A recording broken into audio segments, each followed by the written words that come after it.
they look good. It's always hard coming down here throwing to people you're not familiar with and new routes. And so I thought that, the first 2 days have been really good. They've thrown it, and, very strong arms. And so it's been fun to watch. You didn't get a chance to see Baker in the Rose Bowl. What have your been impressions of him specifically?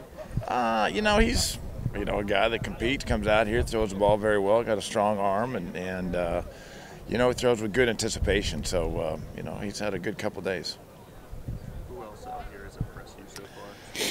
Well, it's hard to put a finger on just one, but I think that, the practices have been good. They've been spirited, and guys have been working hard. So I think that, it's always hard. It's fun to see how they can come together, and, the big jump from yesterday to today as far as practice, knowing what they're doing, and the execution side of it. So it's been pretty good progress so far. How valuable is this week for you going into the draft, just to get an up-close look at these guys? It helps. There's no question, to be able to get in meeting rooms with them and get to know them as people, have the coaches be around them, and see how they are in the meeting rooms and learn a little bit about themselves as well as their football knowledge. So it's important. It's definitely a plus to having to be getting to be around them for a week.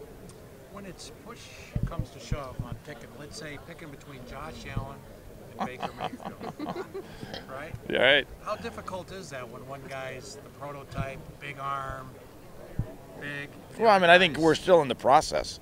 At the end, hopefully by April 25th, we have everything figured out and know which direction we're going to go. But now we're in the middle of the process. We're 3 weeks out from the end of last season, and so this is all part of the process of trying to learn as much as we can about everybody. And so, as time goes on, we'll continue to work on them and study each one of them, and by the time we get to the draft, have them ranked and go from there. But it's all part of the process. How much does free agency play into that? Is that still the first step? That's the first step. There's no question, and I think that seeing where all that falls, and so first thing first.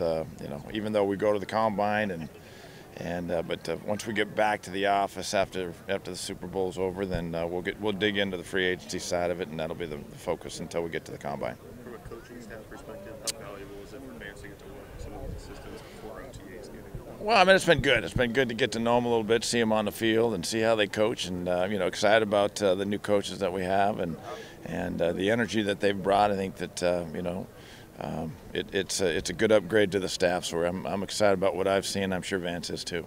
I know it's early in this, but are you looking at all possibly having to move on from a DT or a manual as you look to put this roster puzzle together? I think as we get closer and we get into free agency, and once we get back to the office and start looking to see the availability of what's out there and kind of ranking the free agents that are available, and then also look at ourselves and look where we are, look at where we are budget-wise and cap-wise, and so.